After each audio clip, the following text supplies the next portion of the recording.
እኔ ተወልጄ ያደግኩበት አካባቢ ነው። በፊት መከላከያ ዓለም ውስጥ ገብቼ ከዛ ከስራ ወጥቻለሁ፣ ተሰናብቼ መጥቻለሁ። ከዛ ግን የእናቴ ባለቤቷ ሞቶባት ብቻዋን ስትሆን በዛ ምክንያት ነው የመጣሁት እና 3 እህቶች አሉኝ። ለእናቴ የመጀመሪያ ልጅ በ17 ዓመት ነው የወለደችኝ። የቤቱ የመጀመሪያ ልጅ 3 እህቶች ናቸው ያሉኝ እና እህቶችን እና እናቴ ብቻ ነን። እናቴ እንደ ወንድ ታርሳለች። በእኔ ምክንያት አሁን ተፈናቅላ ከተማ ማገዶ ሁሉ ከገጠር እየጫነች ነው የምትኖረው። ሰግታ ማለት ነው። አንቺን መጥተው ይረብሹሻል ሲሏት ያከባቢ የምትወደውን እድርና ቤተሰብ ማህበራዊ ኑሮ ጥላመታለች እና እዛ ደግሞ የሄድኩበት አካባቢ እሷ ሌላ ለጋንፎ የሚባል ወረዳ ላይ ናት። የሄድኩበት አካባቢ የአያቶቻችን ነው። መሬትም የእናቴ ያለችው ወራሽ እዛ ናት።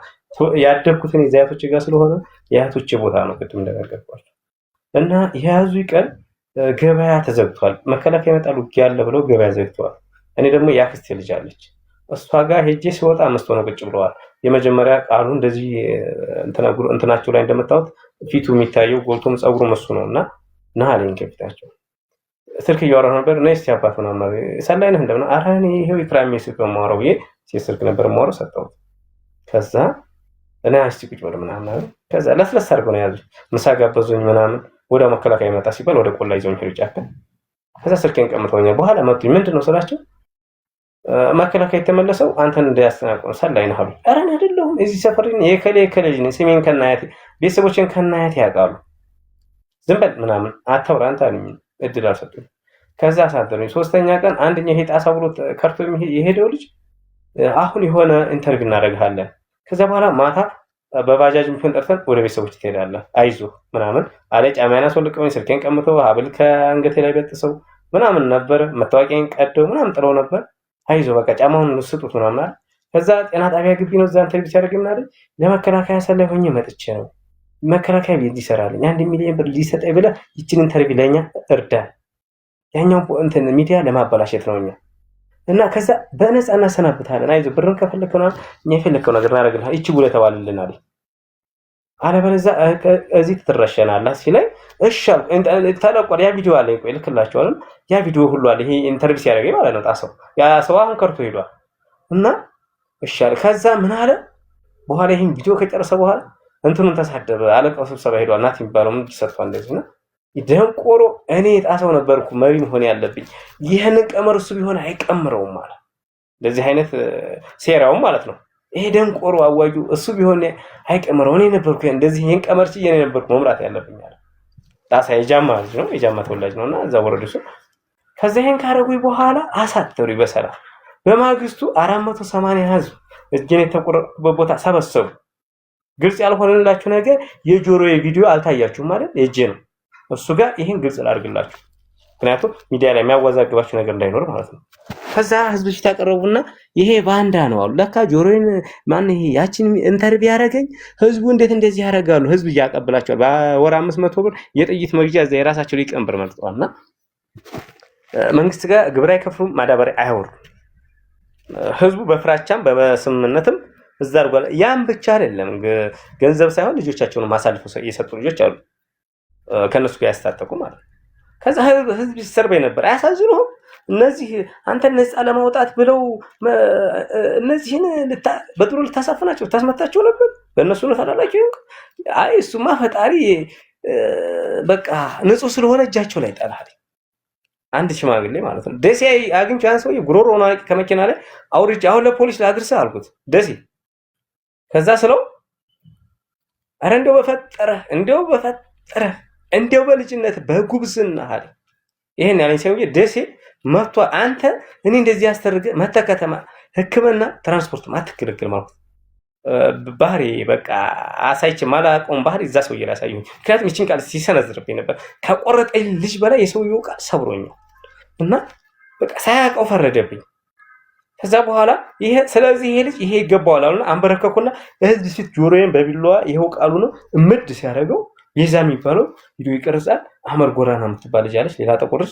ይሄ ደግሞ ሸሪፎ የሚሉት አሁን ይሄ ራያ ላይ ከባድ መሳሪያ ደቅኖ የነበረው እንግዲህ በመጥረቢያ ተገዘገዝኩ መሳሪያ ተደቅኖብኛል። ዙሪያውንም ተደቅኗል። ካሜራው ስለገባላችሁ ነው። እና የሚገርማችሁ እዛ ቪዲዮ ላይ እርግጠኛ ነኝ አላዳመጣችሁትም። የሆነ ድምጽ አለ ቪዲዮውን ቃሉ ሲቆርጠኝ ከሌላ ዝቅ ብለህ የሚለው አለ። ቀስ ያለች ድምፅ በደንብ አዳምጣለሁ ወደፊቱ። ያ ማን ነው? ናትናኤል ነው ስለሺ እጅ የሰጠው። ውርጌሳ ሰሜን ወሎ ስብሰባ ሄዶ ነበርና ትእዛዝ እየሰጠብኝ ነው አማራ እንትን መሪ ስለሆነ ማን አዋቂ ዝቅ ብለህ ቁረጥ ዝቅ የሚል አለ። ያቺ አጠገቡ ያለ ሰው እንዳይመስላችሁ በስልክ ነው እንደዛ የሚለው። በቪዲዮ እያሳዩ ነው የቆረጡት። አዋቂው በቪዲዮ እንደዚህ አሁን እንደምናወራው እንደናንተ በቪዲዮ ሌላ ቦታ ሆኖ ትእዛዝ እየሰጠ ነበር።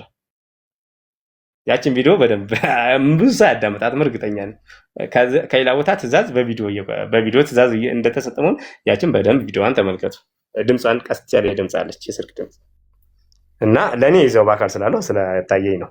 በቪዲዮ እያሳዩኝ ነበር። ሰውየውን ፊቱ ራሱ ያየው እና ከዛ በኋላ እንዳይጠፋባችሁ ጆሮዬን ሲቆርጡ ቄስ ተነሳ። የሆነ ቄስ ምን አላውቅም ተነሳ።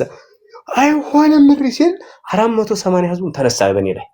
አይሆን ፊታችን እንደዚህ አይነት አጸያፊ ነገር አታረጉም ሲል ቪዲዮ የሚቀርጽ የነበረው ተውት፣ ግርግር ተፈጠረ። ያቺ የጆሮዬ ቪዲዮ ያላያችኋት ለዛ ነው። ከዛ በኋላ ምንድነው የተባለው? ከጠላችሁን ጫካችሁን ለቀን እንወጣላችኋለን ብሎ ህዝቡ እንግዲህ አይፈራቸውም። ህዝቡ ተላምዷቸዋል። ቤታቸው ያድራሉ፣ ያበሏቸዋል፣ ያጠጣቸዋል። ተላምዷል። ህዝቡ አይፈራም። ግን ተስማምተው እነሱ ጋር እየኖሩ ነው። ግን ህዝቡ አይፈራቸውም። አብረው እየኖሩ ነው። ያው አንድ ነው ማለት ህዝቡ ያው እየተዋጋ ነው። ጥይት አቀበለ ማለት አቤቱ አሳደረ ማለት ያው ነው። ከዛ በኋላ ህዝቡ ሲነሳ ቪዲዮውን ተውት፣ ቀረጻውን ግርግር ተፈጠረ። አንድኛው ቤዛ ይባላል የሚኒሻ ምልስ ነው። የዛው ሀገር ልጅ ተወላጅ ነው። ቤተሰቦቹ ወንድሞቹ እኔ ያለው እንግዲህ እሱ እንደዛ እያደረገ እንትን ብሎ እኔ እናቴ ያለችበት ሰፈር 15 ደቂቃ በእግር የሚያስሄድ መንገድ የሱ ወንድም በሬ ገዝቶ ይሄዳል። ገበያ ጥንጫ የሚባል ገበያ ማለት ነው፣ ቤዛ የሚባለው። እሱም ግን እኔ እንደዛ አድርጓል። የሱ ወንድም ግን እዛውኛ ሰፈር ድረስ ይመጣል። እሱ በሰራው እኔ በቀልን አይደለም ለሱ ለቃሉም አልመኝም። እንደዚህ እኔ ህዝብ ከተማረልኝ እጄ ማቆሸሽ ነው የሚሆነው፣ ህሊናዬን ማቆሸሽ ነው የሚሆነው። ቃሉን አሁን በአንተ እጅ ረሸን ቢሉኝ አላደርገውም። ለምን እጄ ይቆሽሻል? እጄ ማቆሸሽ ነው። ጀግና ሰው መግደል ሳይሆን ሰው ማዳን ነው በእኔ ህሊና፣ በእኔ አስተሳሰብ እና ያን ግርግር ቤዛ የሚባለው ይሄ ያልኩ ሰውዬ አሁን እንደዚህ ወንድሙ ይመጣል ያልኩ ሰውዬ አይ በቃ አስታራቂ ሐሳብ ቆይ ተዋለና ህዝቡን አረጋግ በቃ እሺ። አሁን ወደ ብር ስብሰባ ብር ደግሞ የዛን ቀን 500 ብር ከአንድ ገበሬ እየተሰበሰበ ነው። 480 ሰው መሆኑን ያወቅኩት ለምንድን ነው? 480 መዝገብ እየተጠራ ነበር ስም እኔን ጆሮን እየቆረጡ አንበርከው በጎን ብር የሚሰበስብ አለ። ስብሰባ ህዝቡን የሚያስተምር ሰው ነበር። ያን ቪዲዮ አልተለቀቀም እስካሁን። ልጆች ራሱ እዛ ይሄን ቪዲዮ የላኩልኝ ልጆች ያን ቪዲዮ በእናታችሁ እየለምኘ ነበር፣ ግን ወዳው ስለጠፋ ያ ቪዲዮ የለም ነው ያሉኝ። ይሄ ቪዲዮ እኮ የመጣው የቃሉ አዋጅ ነው። የቃሉ ጓደኞች እኮ ናቸው የላኩልኝ፣ የራሱ ጓደኞች እጅ ይሰጥባቸው ማለት ነው። ከዛ በኋላ እሺ ጫካችሁን ለቀንላችሁ እንወጣለን ቀጠናችሁን ማለት ነው ለህዝቡ ሲሏቸው ለቃችሁ ተዋለ። ቄሱ በጣም ጀግና በራሱ ቆራጥ የሆነ ለኔ መስዋዕት ከፍለናል ማለት የዛን ሰዓት አፈሙ ቢዞርበትም ያ ሰውዬ ይሞታ ነበር ሲል ታዲያ ውጡ አላቸው። ታዲያ ውጡ እናንተ ናችሁ እንደ ነፃ የምታወጡን? ትናንትኛ ከማን ነበር ያዳናችሁን አላቸው። የቄሱን ቆራጥነትና የህዝቡ መነሳት ሲያዩ እሺ በቃ አለ። ይሄ ቤዛ ያልኩ ሰውዬ ቅድም ወንድሙ እኛ ሰፈር መጥቶ ይሄዳል ያልኩ ገበሬ ነው ወንድሙ ሰላማዊ ሰማ። ከዛ እሺ በቃ አስተራቂ ሐሳብ እሱ ወደዛ ወሰዱት አለና ስብሰባው መምራትና ብሩ መሰብሰብ ቀጠው።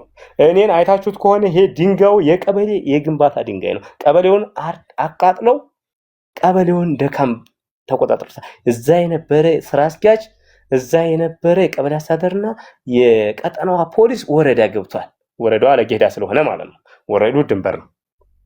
ይቺ ግን ክሬ ማርያም ወደ እንትናናት ቆሎ አዋሳኝ ወደ ወረዳ ነው የሚያዋስነውና እኔ የዛው ተወልጄ ስላደኩኝ በደምር ማቀው ቀጠናው። ከዛ ይሄ ቪዲዮ ቀረ። ያን እዛ ቀበሌ አደራሽ ይሄ ያያችሁት እጄ የተቀመጠበት ድንጋይ የቀበሌው የግንባታ ድንጋይ ትራፊ ነው። ዘርጋ ተባልኩ። እጄን አይታችሁ ከሆነ እያስተካከልኩ ነው የምሰጠው። ለምን በሉ ሲባል የነበረው የመጀመሪያው ሳስታቸው በቃ እጅን ምናምን ሲያሳዝን በቃ በጣም ነው የሚያሸፉት። አሁን ቃሉ የትእዛዝ አይነት አይደለም ታዝዤ የሚለው ምክንያቱም ሲያሸፍ ነበር። ቆርጦኝ እኮ ጆሮዬን ጠጋ ብሎ አጠገቤት ወንድም ምን አጋጥሞሽ ነው ይለኛል እያሸፈ ማለት ነው። እና ከዛ በዛ ላይ አይታችሁታል። ያሳምነው ልጅ ከዚህ ባንዳ ህዝብ መማር አለበት እያለ ነበርና እንደው ግን ከሱ ምን መማር እንዳለበት ደግሞ እሱም እንደዚህ መሰክር ደስ ይለኝ ነበር። ከዛ ቀበሌ እጄን ሳስታቸው ነፍስ ስለሆነ ስሸሽ እቺን ምንም ጠንካራው ሸሽ ቶ በቃ ተወጁን አለ እጅን ብልቱን እንቆርጣለን በቃ ተው ሲል ለዛ ነው እጅን እንደዚህ ያስተካክሉ ይሰጡት ነበር። ወንድ ልጅ ብልቱን ተቆርጦ ዛሬ አላወራችሁም ነበር፣ አብድ ነበር። ብተርፍም አላወራችሁም፣ ዛሬ ምንም ብታረጉልኝ አላወራችሁም። ብልቱን ተቆርጦ ምን አይነት ህይወት ይኖራል ወንድ ልጅ? ሞራሉስ ብልቱን እንቆርጣለን ቢካለ ሲል እጄን በቃ አይታችሁት ከሆነ ያስተካክሉኩ። ለምን የእጄ ስራ ማለቅ አለበት፣ እኔ መርዳት አለብኝ እጄ ማለት ነው ለነሱ።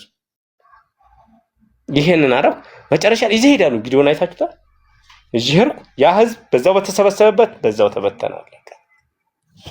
በዛው አለቀ። በእግሬ 30 ደቂቃ ሄጄ ወደኩኝ። ከወደኩበት በኋላ አገሩን አንሱ ብለው ያስነሷቸው እነሱ ናቸው። ጤና ጣቢያ ሁሉ ደውለው ሪፈር ያጻፉልኝ እነሱ ናቸው። እንዲተርፍ እንፈልጋለን ብሎ ለነርሷ ደውለውላት ነርሷ በስልክ ሁሉ እነሱን አገናኝታኝ ያንዳንዷ ነገር አልሳኩም። ጤና ጣቢያ ሆኜ ስናገር የነበረውን ኢንተርቪው ቪዲዮውን ልክላችኋለሁ። የሚገርማችሁ ነገር ይሄ ነው ያለው ነገር። ያው ወደፊት ያለውን ስለነገርኳችሁ ብዬ ነው። እውነታው ይሄ ነው። ማንም ህዝብ መረዳት ያለበት ይሄ ነው። ይህንን ነገር ያደረጉት ህዝብ ሰብስበው ነው ወይንስ ብቻህን ጫካ ውስጥ ነው? ህዝብ በተሰበሰበበት ነው ይሄ ነገር የተደረገው? እንዴት ነው? ህዝቡ ሰብስበው ህዝቡ እኮ ሆ ብሎ ተነሳ። ህዝቡ ሆ ብሎ ሲነሳ ጆሮን ብቻ ቆረጡና ቪዲዮውን አቋረጡት። ምክንያቱም ያ ህዝብ እየተነሳ ስለነበር ዛሬ እንደዚህ ሲታይ ያሳፍር ስለነበር ከዛ በኋላ ግርግሩን አረጋጉና እኔ እንደገና 5 ታጣቂዎች ሌላ ቦታ ይዘውኝ ሄዱ። አሁን የምታዩት ካሜራ ቅራጩ እየደቀነብኝና እየቆረጠ ቃሉን ነው። ሁለት ደግሞ ለብቻ ከኢብዱ መሳሪያ እንደዚህ በዛው ሁኔታ ውስጥ እንኳን ይፈራሉ። 3 ቀን ሲያሳድሩኝ አግተው 8 ቁጥር ታስሬ ዋርድያ ይጠብቃሉ። ለሊት መሳሪያ ተደቅኖ ነው የሚያዙት። በጣም ይፈሩ ነበር። ይዛን ሰዓት ራሱ ያው የነፍስ የሚሆን ነገር መሳሪያ ነጥቆ እጁ ከገባ የሆነ ነገር ያደርግ በትንትናችን አውጥቶ ይሄዳል። እስከዚህ ድረስ ነበር የፈሩኝ። በቃ እኔ ያን እንትን ዛሬ ቆርጬበታለሁ። ያን ጽናት ማለት ነው።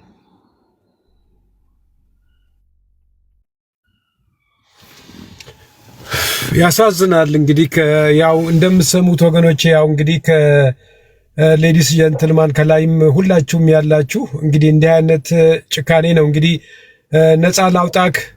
ነፃ ላውጣችሁ ብሎ ወገኔ ያለው አማራ የገዛ ወገኑ እጁን ሲቆርጠው ገንዘብ ያዋጣችሁለት ትናንትና አገር ይመራናል ብላ ያላችሁለት ምን ያህል በራሳችሁ ንስሐ እንደምትገቡና ጸጸት እንደሚሆናችሁ ነው በቸስ እኔ የሚገርመኝ። ዛሬ አንድ ሰው አይደለም የተማረከ ሰው እንኳን በዓለም አቀፍ ሕግ ርህራሄ ይደረግለታል። ጦርነት ላይ የተማረከ ሰው እንኳን ርህራሄ የሚደረግለት ሰው ነው። ዛሬ ግን በእንደዚህ አይነት ነገር ግን እንደዚህ አይነት የገዛ ወገኑን ነፃ ላውጣክ ብሎክ ነፃ የማያውጣኝ ወገን አካላቴን አጉሎ ሰርቼ እንዳልበላ ሲያደርገኝ እንዲህ አይነት ነፃ መውጣት ከምንድን ነው ነፃ ለውጣ የምችለው? እስቲ መጀመሪያ እንጀራ ልብላ፣ እስቲ መንገዱን ክፈቱልኝ፣ መኪና እንደ ልቤ ይግባ ሀገሬ ላይ። ዛሬ እኮ በረሃብ ነው ያለቀው እኮ አካባቢው እኮ ዛሬ ምድረ በዳ እኮ ነው እየሆነ ያለው። እስቲ መንገዱ ይከፈትለት፣ አልፈተሽ በየመንገዱ እያስቆማችሁ ኪሴና ይበርበር ነው ምለው እኔ። ይሄ እነዚህ ወገኖች እንደዚህ አይነት ነገር እንግዲህ ምንም ባላደረገበት ነገር እንደዚህ አይነት ግን እኔ እንጃ የጭካኔ ምንም ያህል በኢትዮጵያ ውስጥ ብቻ ነው እንደዚህ አይነት ነገር ያለው። በኢትዮጵያ ውስጥ ብቻ፣ በየትም ሀገር የለም። እኛ ሀገር ላይ ብቻ ነው እንደዚህ ያለው። የትም ሀገር ሂዱ